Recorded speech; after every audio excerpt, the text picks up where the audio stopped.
পতাকায় যে লাল অংশটা আছে ওখানে আমার বাবার একটু রক্ত আছে। সে তার সমগ্র রক্ত দিয়ে ওই পতাকাটা আপনাদেরকে দিয়ে গেছে। সেই অধিকারে আমার 43 বছরের অশ্রু সঞ্চার নিয়ে সেই অধিকারে আপনাদের সামনে আমি দাঁড়িয়েছি।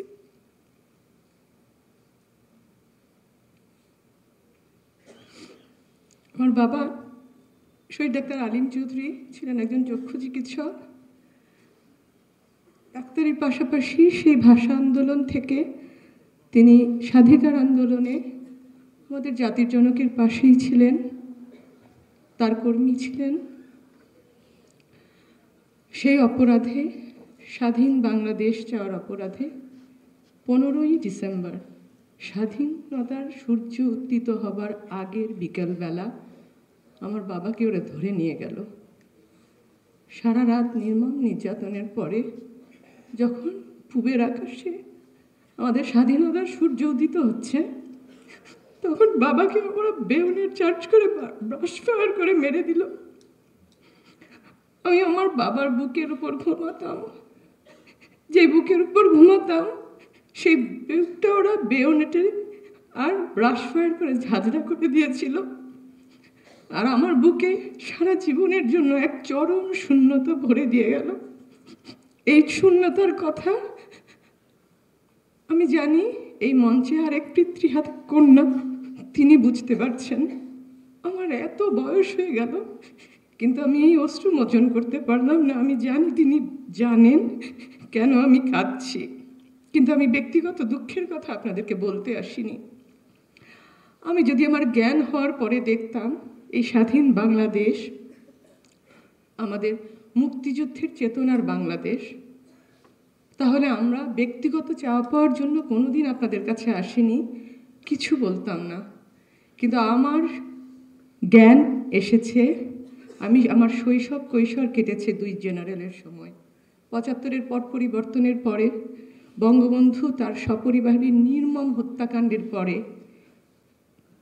আমি স্যালুট দেই আপনাদের, স্যালুট দেই বাংলাদেশের জনগণের, এবং সবচেয়ে বেশি কৃতজ্ঞতা প্রকাশ করি জননেত্রী শেখ হাসিনার কাছে।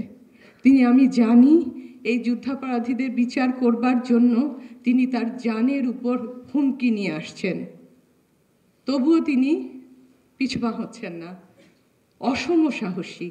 আমি আমার বুকের সমস্ত শ্রদ্ধা দিয়ে বলি, তাকে দেখলে আমার খালি মনে হয় শেখের বেটি। আমার এত বড় বড় বিশেষণ মনে হয় না, আমার মনে হয় শেখের বেটি। এত সাহস। আমি জানি তিনি বড়ই একা এই সংগ্রামে, কিন্তু তারপরেও তিনি পিছপা হননি। আমি আপনাকে ব্যক্তিগতভাবে আমার এবং শহীদ পরিবারের সমস্ত শোক পুঞ্জীভূত করা কৃতজ্ঞতা জানাচ্ছি। আমরা ক্ষমতাহীন করব, আল্লাহ আপনাকে ক্ষমতা দিয়েছেন, আপনি আপনার বাবার হত্যাকারীর বিচার করেছেন, আপনি আমাদের বাবার হত্যাকারীর বিচার করেছেন। আল্লাহ আপনাকে রক্ষা করবেন। আমরা এতিমরা আপনার জন্য দোয়া করি, বিধবারা আপনার জন্য দোয়া করি। আপনি কি জানেন আপনার আমাদেরকে কি দিয়েছেন? আপনি হয়তো নিজেও জানেন না।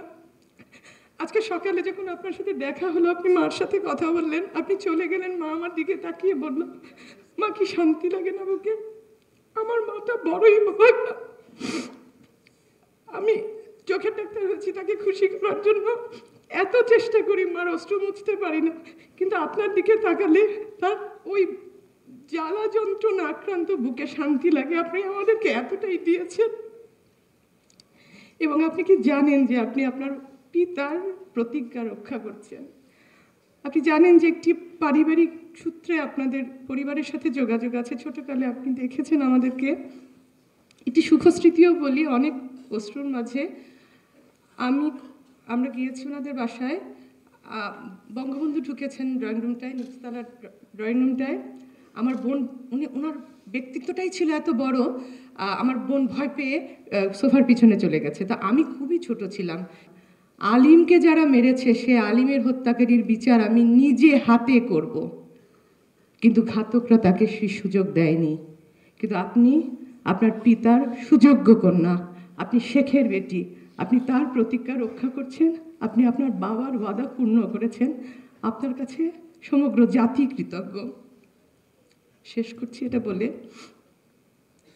আসার আগে মাকে বললাম, মা হঠাৎ করে আসতে বলেছে তো আমি একটু ঘাবড়ে গেছি যে কি বলবো, এত বিজ্ঞ মানুষের ভেতর এত কথা, এত দুঃখ জমে আছে ভিতরে, কত কিছু বলতে চাই আপনাদেরকে। আপনারা মুক্তিযুদ্ধের সপক্ষে শক্তি, আমাদের রক্ত দিয়ে আমরা আপনাদের উন্নতি চাই, আপনারা চাই দেশটাকে মুক্তিযুদ্ধের সপক্ষে নিয়ে আসেন। কত কথা, নিজে কিছু চাই না, শহীদ পরিবাররা কিছু চায় না, দেশটাকে মুক্তিযুদ্ধের দেশ বানিয়ে দিন। বঙ্গবন্ধু যে সোনার বাংলার কথা বলেছিলেন সেই দেশ গড়ে দিন। তো মাকে বললাম যে মা আজকে না তার সামনে কথা বলবো। মা বললেন, তুমি তাকে বলো আমাদের কাছে তিনিই বাংলাদেশ। নেত্রী, আমাদের কাছে আপনিই বাংলাদেশ। আমাদের বাবা নাই, আমাদের মাথার উপর অভিভাবক ছিলেন, জাতির জনক তিনিও নাই। আজকে শুধু একা আপনি আমাদের মাথার উপরে, আমাদের আপনার জন্য কিছুই করবার নাই, কিন্তু প্রাণ ভরে দোয়া করি সকল বিপদ আপনার কেটে যাবে।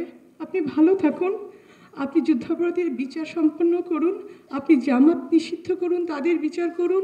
যারা জামাতের এই অপরাজনীতিকে নিয়ে রাজনীতি করবে অথবা মৌনভাবেও সম্মতি করবে তাদের আমরা নির্মূল করব, আপনার হাতকে শক্তিশালী করব।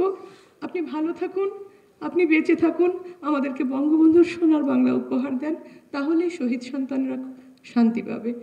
ধন্যবাদ।